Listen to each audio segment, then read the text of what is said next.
Good morning, everybody. So it turns out that not having class this week ends up being pretty perfect because the nature of this week's assignment is learning something on your own. So I'm actually not going to give you a lot of instruction on how to do this, but I will kind of explain what I want from you. So this is an infographic about how we learn new skills. So you see there's like a hierarchy here. So you identify your tools. So that's the first thing we're going to do this week. We're going to work with cloud-based productivity tools, and I'll explain more about that in a bit, but we're identifying those tools for ourselves, what they can do for us, what they are, how they work, that kind of thing. The next step listed here is learning techniques. So this means actually not just knowing what they are, but kind of how to use them. Pretty basic. You do this with everything that you ever learn. Sorry, my mouse is kind of freaking out. You do this with everything you learn. You learn techniques, and then you practice, because as we all know, practice makes perfect. So once you have those techniques down, you keep going and you learn how to use them better. And then guess what? There's more practice. So after you've got the practice down, then you kind of start developing tips and tricks, like little side ways to go into things, or the easiest ways, if there's more than one, things like that. The tips you would give to somebody if you were trying to teach them and how to do it quickly. The final level here that this infographic says is creating tips. So once you've learned the tips for yourself, you've become extremely proficient, that's when you can start teaching somebody else. So that's creating tips for someone else. So come up with new techniques, and that makes you at the expert level. Now this is obviously simplified and there's a lot of steps, and we don't even think about learning in this way a lot of the time. But we're going to kind of think about it for this assignment.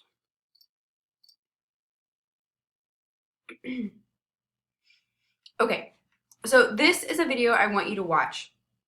It's not very long, and it's about it's an interview with a teacher who every Friday, I think it is, he has his students teach themselves something on the computer.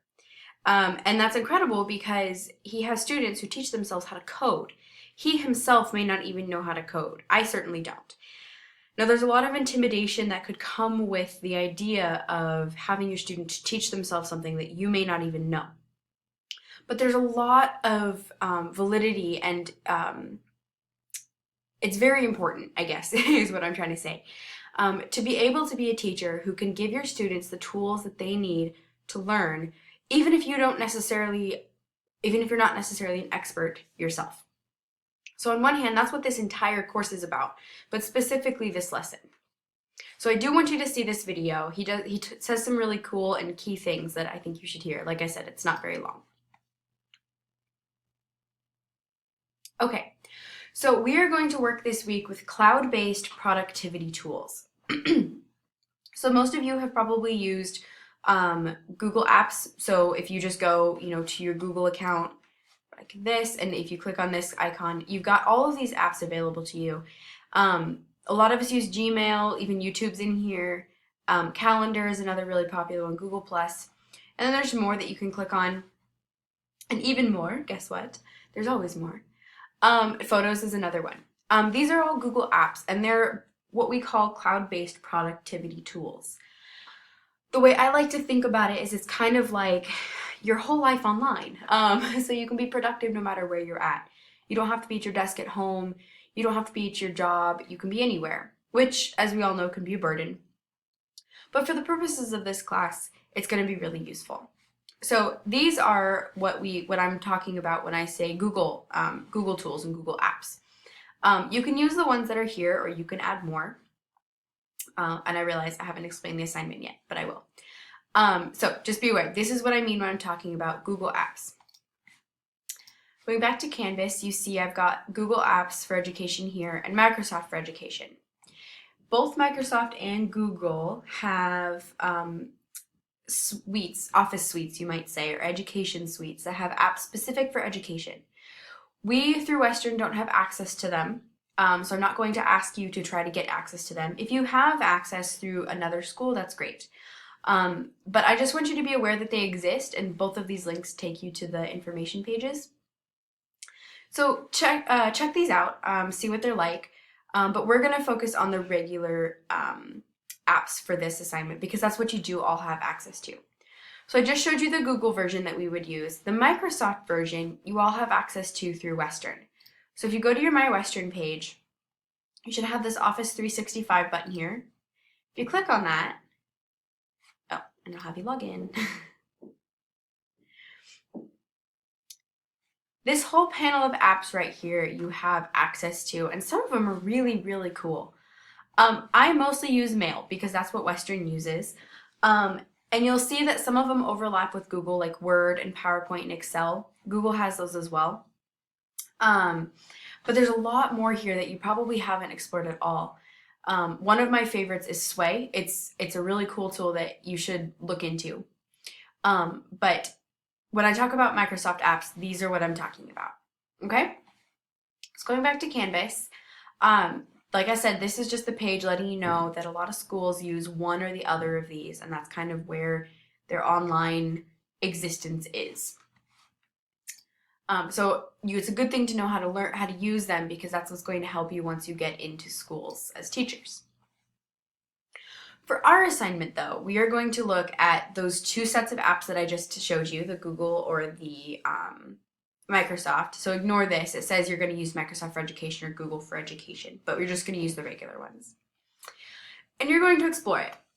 You're going to figure out what's there. How does it work? What can I do with it? How can I collaborate? Things like that. Okay? So you're going to spend some time just exploring the different apps. You don't have to necessarily go in depth into every single one of these, but kind of get an idea of what they do. Pick, between 3 and 6 to kind of focus on. Figure out kind of basically how they work, what they can do, the tools that they offer, if they collaborate with each other, things like that. Same with Google. Find out what they can do, how they work. Then, once you've figured that out, you're going to create a quick tips handout or a screencast on how to use the tools. So, as this says, this should be a general introduction of how to access, find tools, and collaborate with others within the tool. For example, you are not teaching how to word process, but how to find the word processor and the toolbars. Okay? So basically what that means is I'm not asking you to open up the Word app and show me how to type, show me how to insert a text box, show me how to do all of that. Because that's all relatively simple. It's all very, very strict details. But what I do want is the basics of, okay, you have access to a word processor. Here are the ways that you could use this word processor. Okay? Now, before I go on, I realize that this is kind of vague and probably frustrating. I'm not telling you exactly what I want. The reason is because there is no one way to do this. That's the first reason. The second reason is because this assignment is about you figuring out what you need to know in order to get someone else started. So again, that video that's on a couple screens back, I really want you to watch that. He talks about how he gives his students the tools that they need to teach themselves. So basically what I'm asking you to do is to pretend that I have never seen these apps before. And you are supposed to give me the tools to start teaching myself. You're not teaching me how to do everything. You're just giving me the tools to teach myself. Okay? It's vague, but that's on purpose. You're going to do this in one of two ways. You're either going to create a quick tips handout or a screencast. What you're watching right now is a screencast. It's basically a video of your computer screen while your voice is being recorded. I use Screencast-O-Matic, as I think you'll see a logo right here or something. I'm not really sure. And that's a great one. I recommend using it. But there's others, and so feel free to look around and see what you can find.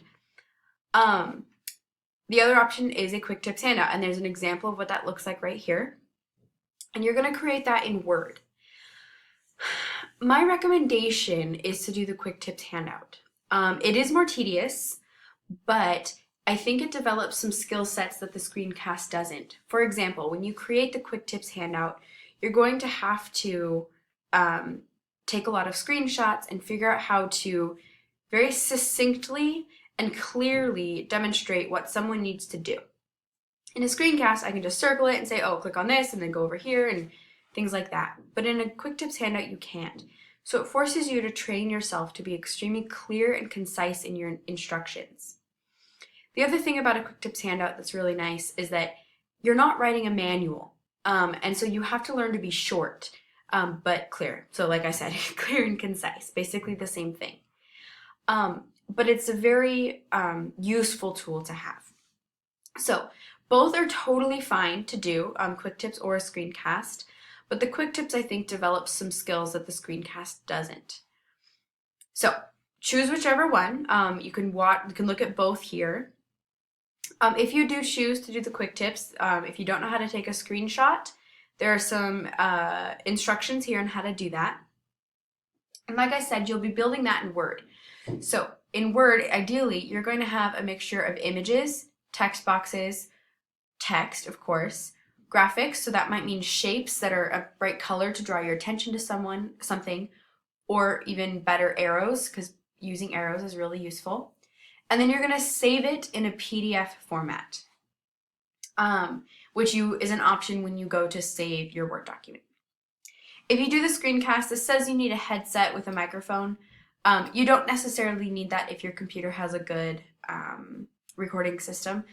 So just test it before you assume that it's fine. And then I'm not really worried about it.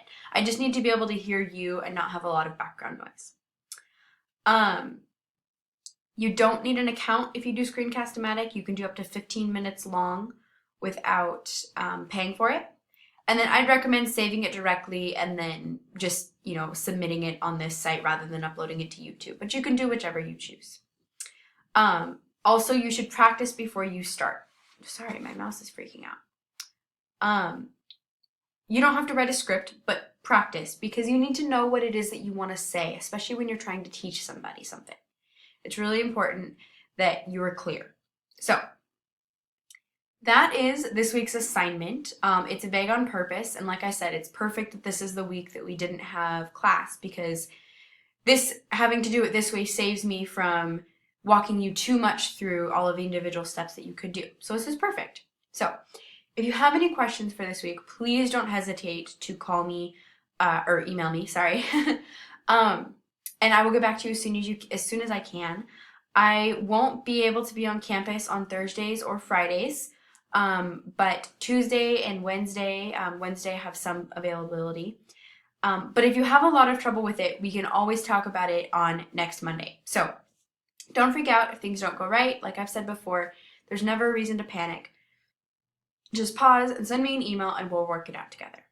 All right? So good luck with this assignment, and I will see you guys all next Monday.